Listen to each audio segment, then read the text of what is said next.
Chapter 13. The Forest Guardian. In a tranquil forest, nestled between towering trees and crystal-clear streams, there lived a young girl named Leela.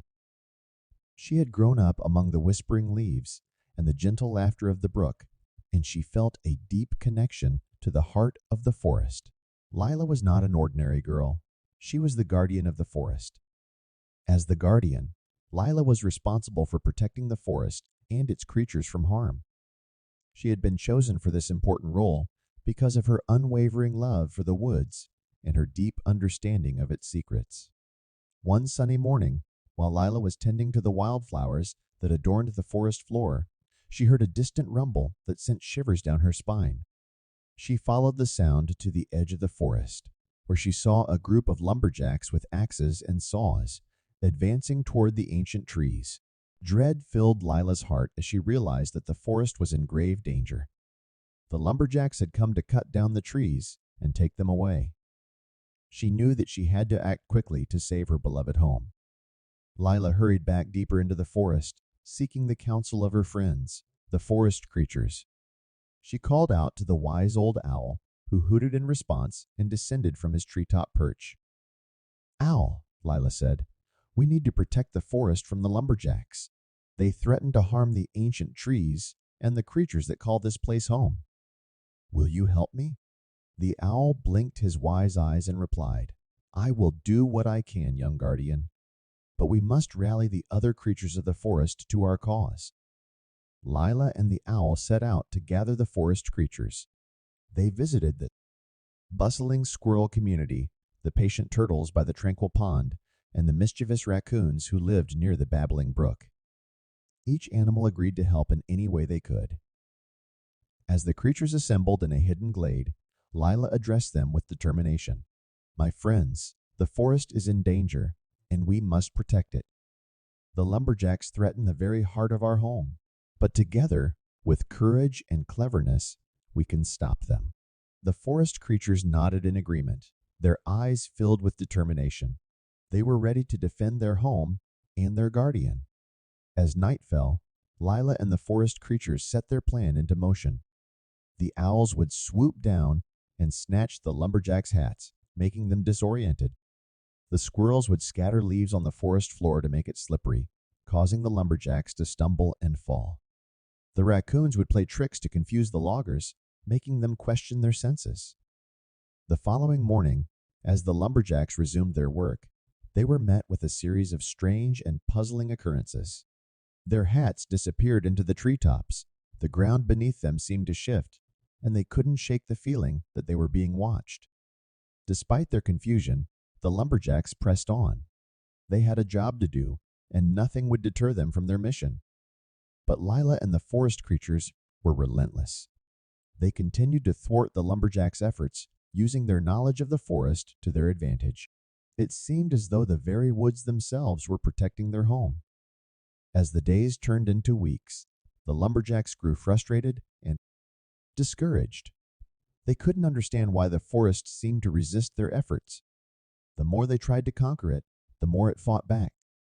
One evening, as the lumberjacks gathered around their campfire, their leader, a gruff man named Mr. Grimes, spoke up. "There's something strange about this forest," he said. "It's as if it has a guardian, someone or something that's protecting it from us." The other lumberjacks scoffed at the idea, but Mr. Grimes couldn't shake the feeling that they were up against a formidable force. Back in the forest, Lila and the forest creatures knew that they needed to take their efforts to the next level. They couldn't rely on pranks and tricks alone. They had to make the lumberjacks understand the importance of the forest and its irreplaceable beauty. Lila decided to approach Mr. Grimes directly. She believed that if she could appeal to his sense of reason and show him the magic and wonder of the forest, he might reconsider his destructive mission. Under the cover of darkness, Lila ventured to the lumberjacks' camp. She approached Mr. Grimes, who was sitting alone by the dying embers of the campfire. "Mr. Grimes," she said softly, "I am the guardian of this forest. I have watched over it my entire life, and I know its secrets and its wonders. Please, I implore you to reconsider your actions. The forest is not just a collection of trees, It is a living, breathing world filled with life and beauty. Mr. Grimes looked at Lila, his eyes filled with uncertainty. I have a job to do, girl.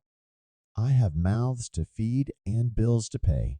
I can't afford to let a forest stand in my way. Lila nodded, understanding the man's predicament. I know you have your reasons, Mr. Grimes, but there must be another way. Can you not find a way to provide for your family without destroying this precious place? Mr. Grimes sighed and looked around at the darkened forest. I'll think about it, he said, his voice heavy with doubt. With those words, Lila retreated into the shadows, hoping that her plea had touched Mr. Grimes' heart. She returned to the forest and shared her encounter with the creatures. Days passed, and the lumberjack's efforts began to wane.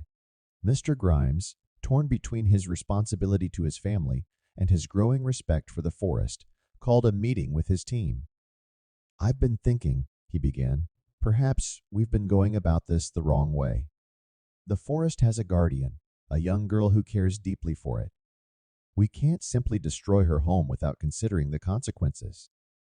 The lumberjacks nodded in agreement. They had seen firsthand the determination of the forest and its guardian, and they couldn't ignore the sense of wonder that it had awakened in them. Together, the lumberjacks and Lila, along with the forest creatures, worked to find a compromise. They agreed to designate certain areas of the forest for sustainable logging, where only a limited number of trees would be harvested each year, ensuring the health and vitality of the forest. As the years passed, the forest and the village learned to coexist harmoniously. Lila continued to be the guardian, protecting the woods and teaching the villagers the importance of preserving their natural surroundings. The forest creatures became cherished members of the community, and the annual forest festival celebrated the beauty and wonder of the woods. Lila knew that the forest's true strength lay not just in its trees and wildlife, but in the love and determination of those who cared for it. She had learned that sometimes even the most challenging situations could be resolved through understanding, compassion, and the willingness to find common ground.